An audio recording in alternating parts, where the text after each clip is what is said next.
Selamat sore, Anda menyaksikan Evening Up bersama saya Shania Latas. Nanti juga akan ada rekan saya Bunga Cinka. Selama 1 jam ke depan kami berdua akan menemani Anda untuk menyajikan rangkuman informasi ekonomi dan bisnis sepanjang hari. Mari kita mulai Evening Up, berikut berita utama pilihan redaksi. Pemirsa, kita awali Evening Up dari bursa di Benua Kuning. Pasar Asia Pasifik diperdagangkan secara beragam pada hari Selasa karena menunggu rincian lebih lanjut tentang pembicaraan perdagangan AS-China yang dijadwalkan akan berlanjut untuk hari kedua. Setelah 10 menit sejak bel pembukaan, saham Eropa berada di wilayah yang beragam.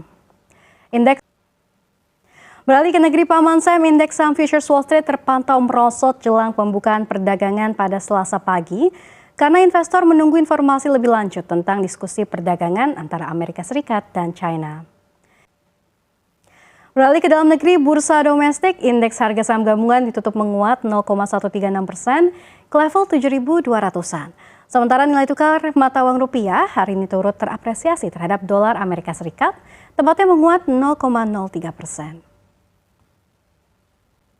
Dan informasi terpopuler dari situs cnbcindonesia.com akan disampaikan rekan saya, Bunga Cinka. Silahkan Bunga.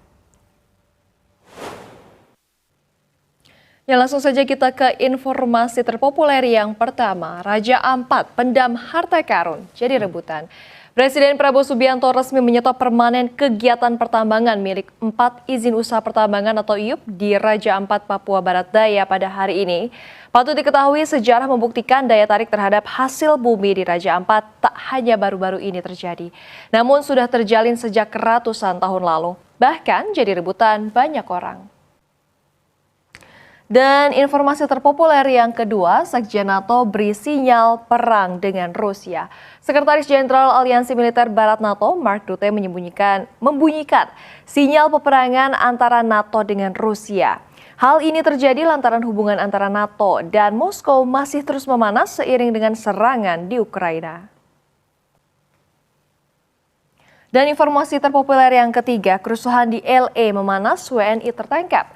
Kerusuhan di Los Angeles, California, Amerika Serikat memasuki hari keempat. Aksi protes tersebut yang awalnya ramai berubah menjadi bentrokan kekerasan di pusat kota dan wilayah Compton. Dan informasi terpopuler yang terakhir, ASEAN pilih mesra dengan China by Amerika Serikat.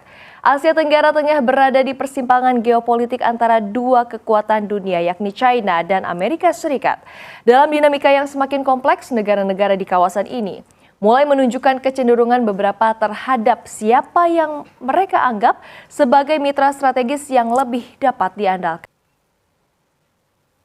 Ya, demikian informasi terpopuler dari situs cnbcindonesia.com. Akan saya kembalikan ke rekan saya, Shania Latas. Shania.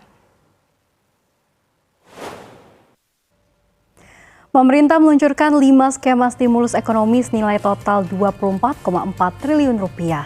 Stimulus ini bertujuan untuk menjaga laju pertumbuhan di tengah risiko perlambatan ekonomi global, juga tentunya untuk mendongkrak daya beli masyarakat.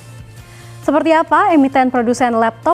Pemirsa, Anda kembali di Evening Up bersama saya Bunga Cinka. Dan saya Shania Latas, kita ke informasi selanjutnya. Silahkan Bunga. Ya, informasi yang pertama, Nadiem Makarim Mendikbudristek periode 2019 hingga 2024 buka suara alasan memilih laptop Chromebook untuk proyek pengadaan.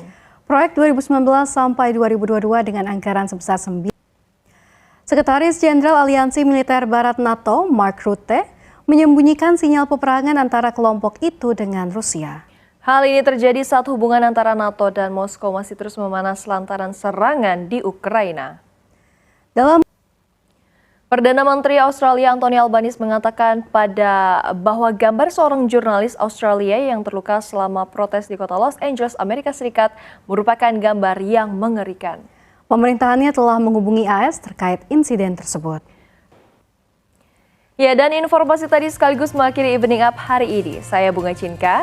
Dan saya Shania Latas. Saksikan terus Evening Up setiap Senin sampai Jumat jam 17 hingga 18 waktu Indonesia Barat. Terus saksikan CNBC Indonesia di cnbcindonesia.com dan Transvision Channel 805 serta di siaran TV digital kami hadir di channel 18. CNBC Indonesia, Beyond Business.